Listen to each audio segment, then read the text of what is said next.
Greetings, Earth enthusiasts. If you ever wondered about the incredible perspectives our planet has to offer from high above, you're in the right place. I am Dr. Clive Coetzee, and I'm thrilled to be your guide on this captivating journey into the world of remote sensing. Welcome. And please remember to like, subscribe to, and share this video. Thank you. In the previous video tutorial, we started working towards creating a canopy height model for our open buildings data set, or for our built-up structures as we derive from the open building data set. So to develop the canopy height model, we imported both a digital terrain model and a digital surface model, and we simply subtract the digital surface model from the digital terrain model to get an estimate of the height of the particular feature on that specific location. And now what we want to do further is merge, or to assign that height to a specific built-up structure. So that the ultimate idea is to create a 3D model of our built-up environment that includes both the width, the length, and the height. So that's the idea that we're working towards. That's what we're trying to do. So let's see if that's still possible. As I said, remember, in our previous video tutorial 42, we basically said we're going to continue working with the open buildings data set, because that is what we're looking for. And we brought in the digital terrain model and the digital surface model to estimate a canopy height model. Okay, so that's what we've done in the previous video tutorial. Remember, what we've done is we went to the open building website. We basically looked at the download options, and we looked at the Colab notebook, and we said that we're going to import our polygon within the notebook, and then we generate a CSV file that includes all these building structures, and then we exported it to our Google Drive. It sits there, and then we downloaded it to I've downloaded it basically to my laptop, to my folder, and then I opened it. Okay, and this is what it then looks like. Okay, so it's in CSV format. Okay, it's got the lat, a long. Remember, there's your area in meters, the 2D dimension, width and length. Then it gives you, remember, the confidence level. We spoke quite a bit of the confidence level. Now, the lat and the long, obviously, is the centroids of that specific feature, whether it be a square or a rectangle or whatever the feature looks like. And then there's a geometry. Okay, so the geometry is the polygon in WKT format. Okay, so in this case, there is plus minus 650,000 features. Okay, so that's what we've done. But remember, this is not all these features is located within our region of interest, because in the QGIS we just had a raw map of the region of interest. We didn't draw it exactly to scales. But anyway, it doesn't matter, because we're going to clip this in our Earth engine. We're going to clip this to our region of interest, and then it will exclude or eliminate all those features or structures that's not within our region of interest. So that's not too much of a transmit. Okay, so this is what we then sit with. We've now, as I said, what we want to do now is, now that we've created this CSV file, we want to import it back into our Earth engine. But before I do that, I always try to create a unique features column for each of these features. And that's because if we want to add data in there, we can use that unique features as our unique feature identifier within our Earth engine. Okay, so what I normally do is I convert this into Excel, and I simply just highlight all my data. I go to data, I go to text to columns, delimited it, I go next, and I know it's delimited by a comma, you can see there, and I simply just click finish. Okay, and there it is within an Excel format. Let me just make it a little bit bigger so you can more clearly see that. So there's, as I said, the lat and the long, the area, meters, the confidence, geometry, and the code. But that's the geometry is something that we interested in, obviously the lat and the long, because if you want to bring it back into any program, whether it be Earth Engine, whether it be QGIS or ArcGIS, you're going to need the geometry or the lat and the long to bring it in. So you can either choose it to bring it in as a centroid, meaning as a point feature, or you can bring it in as a polygon feature. That's up to you.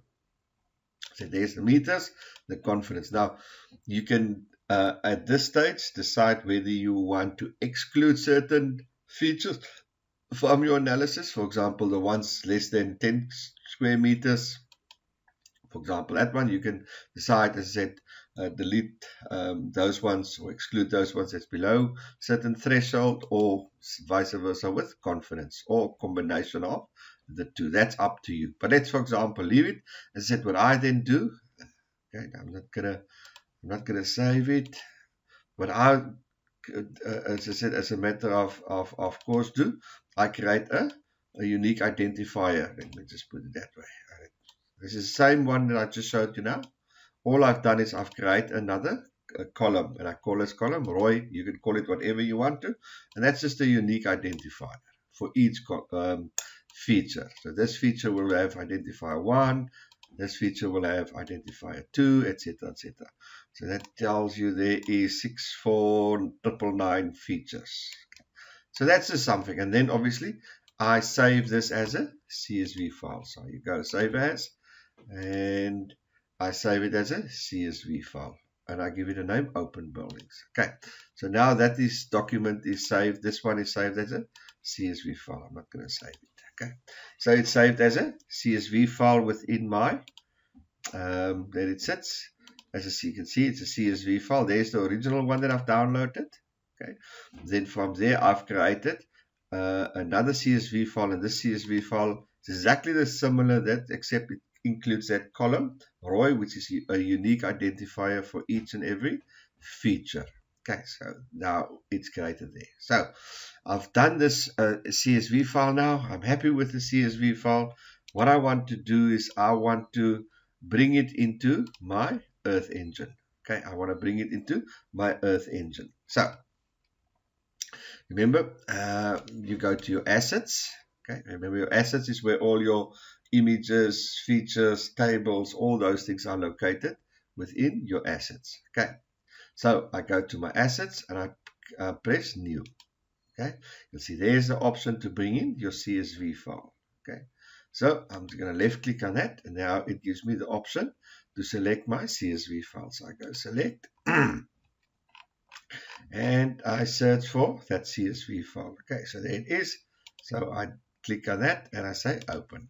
Okay, so now it will tell me it already exists, but okay, I know it already exists, but it's just for demonstration purpose. So there's my, I poured it in. There's going to be the asset number, or the identifier for that specific table, or ultimately it's going to be a feature collection. Okay, now this all you leave alone. If you want to bring it in as a polygon, you're going to go to this button, add property. I haven't done it, but play around with that.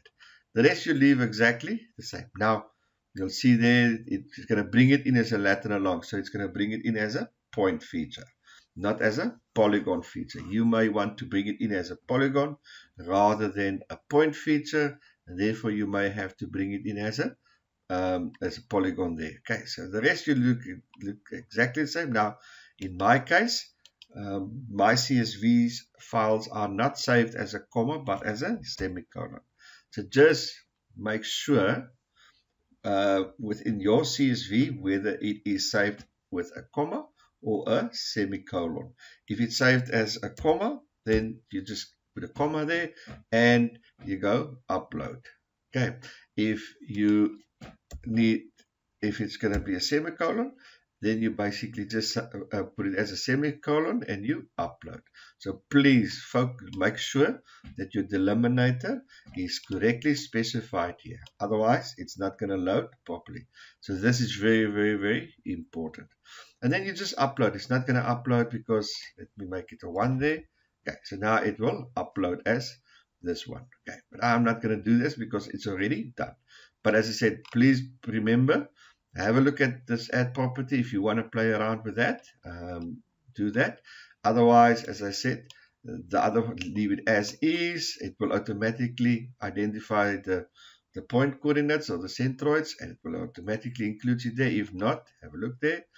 And then, as I said, the main big thing is your delimiter, this one here. Make sure it's correct. Okay, so I'm not going to do that. So it will take a bit of time. You'll see there it is uploaded there. See, it will give you the upload in blue there. It will tell you it took about 1 minute to upload that table or that CSV file. And we're going to go, we can view it there. There we can view it. Remember, it's now, okay, let me close this. Let me please first before the, okay, so once it's uploaded there, it's all in blue. Remember, if it's in red, you know there's a problem. Okay, most probably, in my case, it's red because I didn't specify the correct delimiter. You can see there, it's got too many headers and columns, meaning the delimiter is incorrectly specified. I used a comma, not a semicolon. Okay, so once it's blue, then you just basically refresh and you basically go down your asset list and you just look for it. And we saved it as open, there it goes, open buildings. That's what we saved it. Remember, there it is. We saved it as open buildings. Okay, so you look for the open buildings. Okay, so now we found it, and we can now can left click on it. Remember, left click, and that opens this little window with all the details of that specific, as I said, asset or feature collection, the CSV file. Remember, it will now not be known as a CSV file, it will be known as a feature collection. Okay, because it has multiple locations within, multiple geographical locations within one image. So it's a feature collection. Remember, this is how it looks like. Remember, our region of interest sits within this, not the whole thing. Okay, let's have a look at its features. You can see there is a 64999. Remember, we had that in our CSV. That's the size of it. That is the identifier that it's created. Okay, so let's have a look at the features. It's got the area and float. Remember, that's our 2D part. It's got the confidence, and then see there's the ROI, our unique identifier, for if you want to merge it or whatever. That's the column that you're going to use. Okay, and I then just import it. Okay, import it there, or I can use this little button there to import it into my script, and there it sits. Okay, it's named table 2 because remember, table 1 is our region of interest, so that's table 2, which is our CSV file that we've now imported in our script. It's now a feature collection, and we have to specify it as a feature collection. Okay, so where we go to our, there we go. So we're going to specify it now as a feature collection. So we use the script EE Earth Engine dot feature collection, and then I just, okay, so if I go back to my table here, because remember this is why I imported it, I copy its ID, highlight it, right click, copy, and I then go to the script, because now I want to classify it as a feature collection within my script, within my Earth Engine, my editor. So I give it a name. In my case, I just call it CSV. Okay, you can call it whatever you want to call it. I just call it CSV. Okay, so say EE.featureCollection, open brackets within commas. I just paste that ID there. I just paste it in there, and now I'm going to filter it for my region of interest. So now it will exclude all those features that's not within my region of interest, and then I'm add it. Okay, so let's see how that looks. Let's see. So now I brought that feature in. There it is. You can see there. And it brought it in as centroids, as points. You'll see now. Let me just quickly unselect these. You can see there they are. Open the satellite, and you'll see there are all those features. You can see there. It's going to load. Okay, you'll see it's a centroid of each location. You see there. It's not a polygon, it's a centroid. Okay, so let's just show you the difference. If I do this, now let's say, you see, there is the polygon, and you've got the centroid. Okay, so centroid is right, is a lateral long, and that is right in the middle of its polygon. Okay, so it specifies it as a point and not, but as I said, you can bring it in as a polygon or you can bring it as a point. So now we've included that. Now we've imported, well, first of all, we've created the CSV file, the open building CSV file. Then we've exported it to our Google Drive. From Google Drive, we downloaded it to my folder. In my folder, I opened the file, and I've converted the CSV into Excel. And then I've included a column called ROI, which is the unique identifier for each and every feature. And then I save it back into CSV. Okay, once it's saved back into CSV, I then go to my assets within my Earth Engine, and I upload or import that CSV file into my assets. Okay, I remember the eliminator specify it correctly.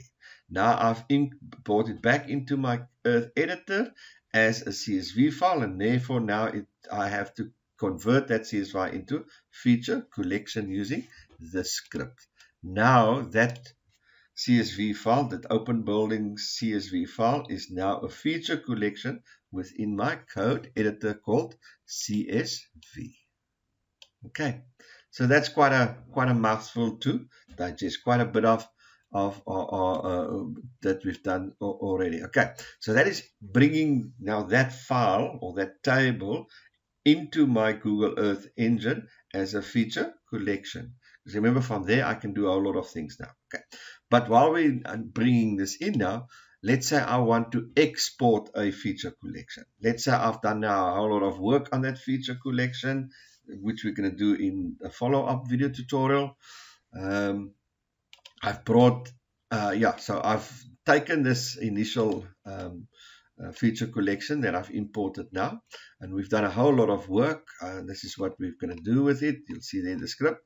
But now I've amended that feature collection. I've included more data, etc., etc. And now I want to export it again. So this is my export function for a feature collection. You can see it looks a little bit different in the sense that it has this piece of script here, which is collection. Remember, if I have an image, let's go to an image. It will say this image is what we're gonna export. Okay, so the difference with the image export to my drive is we call it an image. Okay, with a feature, we call it a collection. The rest are basically the same, except the file format that we specify as CSV. You can specify it as a KLM or whatever, but I specify it as a CSV, and it's called collection. Okay, not image. If it's an image that I want to export, I will say image.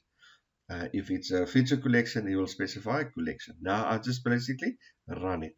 You'll see it will come up in my task as a activity, and then I simply just click run. Now I've already done it, and that's why it is in blue here, because I've exported it, or I've uploaded now to my project folder within my Google Drive.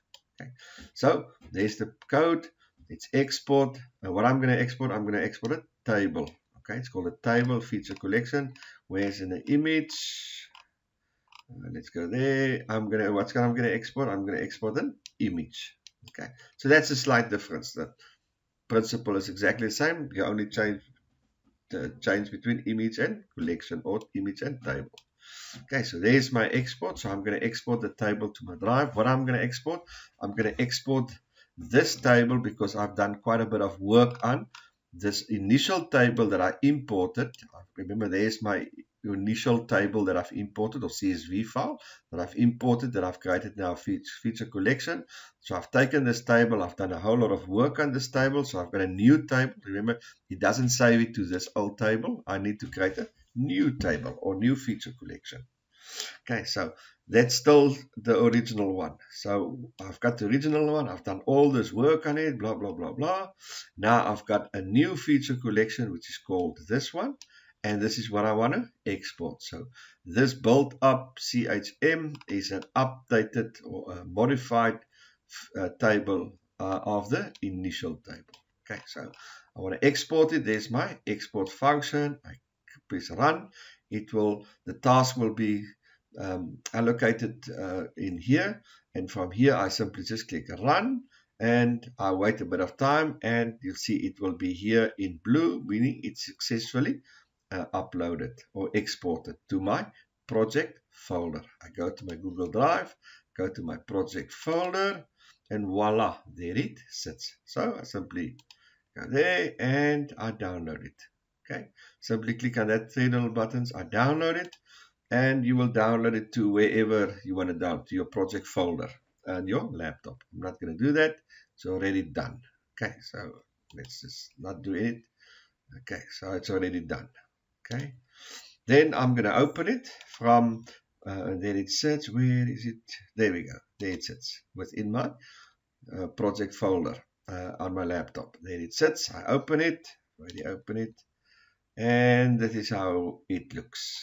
Okay, so I've already now converted it into an Excel spreadsheet. Because remember, it's uploaded as a CSV, and I basically just make it a bit bigger there. Not going to worry about that. There's a geometry, which is the same as this one, which you can delete. You see, there's my unique identifier. Now, this is something that I've created. We'll get back to it. But essentially, it just goes left there.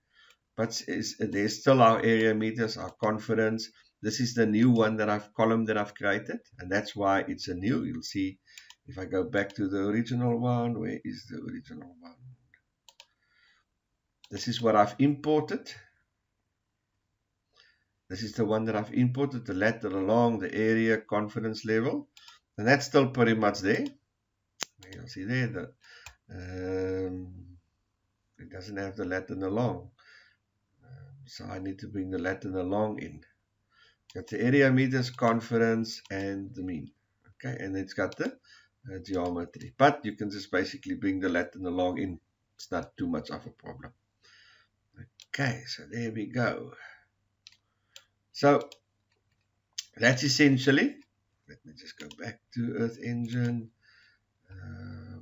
That is essentially how I import and export features within Earth Engine. As I said, I've used the asset function here to import a CSV file. And then once it's imported as a CSV file, I need to convert it into a feature collection. And I simply use the EE feature collection function within Earth Engine, this one here. Okay, you have to do this, otherwise the editor is not going to recognize it as a table or a feature collection, and you can't work with it. Okay, so once you've included it as an asset, you have to bring it in as a feature. Same as with an image, you have to bring it in using its identifier as an image collection or a feature collection. You see, it's the same, image collection, feature collection.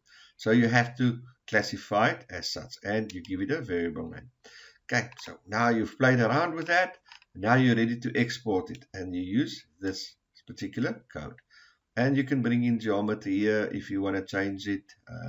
Let's just quickly run it again. You'll see it will pop up here as task. You see there it sits. If I press run there, you'll see there it goes. So we can, there's the CSV. We can save it as a KLM, for example, or a shape file. If we save it as a shape file, it will bring the Latin along in. So you see, you can save it as a KLM or a shapefile. So if you bring it as a shapefile, it most probably will save the lat and the long. But play around with it. I'm not going to do it. I've already done it. I'm going to cancel it. Okay. So that's just a quick video tutorial on importing and exporting feature collections or CSV files or KLM files, or whatever you want to call it. Okay. So play around with those parameters to see whether it fits you or don't fit you. Okay. So yeah, thanks. This is going to be short. So in the next video tutorial, we're going to actually work with that imported feature collection that we just done from the open buildings data set. We're going to take that feature collection and we're going to actually generate a digital height value for each and every feature. Remember, we've brought in, let me just go back, we've brought in a DTM and we've brought in a DSM. Okay, and then we've created a digital, a canopy height model. Simply just subtracting the two. There we go. Okay, so we've got the DSM and we subtract the DTM to generate a canopy height model. Okay, so that basically generates a height value for each and every location. And now what we want to do is to bring that value there and allocate it to each and every built up feature so that we generate as we specified here, in this case here, this is what we want to do, is we generate a height value. Okay, so we have an area, we've got a confidence, and we've got a height value. Okay, so that's ultimately what we want to generate. We want to generate a height value for each and every feature. Okay, so let me stop there for now. We're going to continue in the next video tutorial. We're actually going to continue working with that open buildings CSV file or feature collection, that one that we've created in open buildings. Okay, and we will then look at the issue of the canopy height model to look at different options, etc., etc. So that's all in store in our next video tutorial. So for now, let me say goodbye. And before I do that, let me just thank you for watching this video. Thank you for joining me on this journey of remote sensing. It's nice to have your company. I really appreciate it. Remember to like and subscribe. It gives fuel for our rocket. It gives fuel for our satellite to continue doing and giving us this lovely images and information and data. And stay tuned. I'll see you around the corner. Stay tuned. I'll see you on the other side.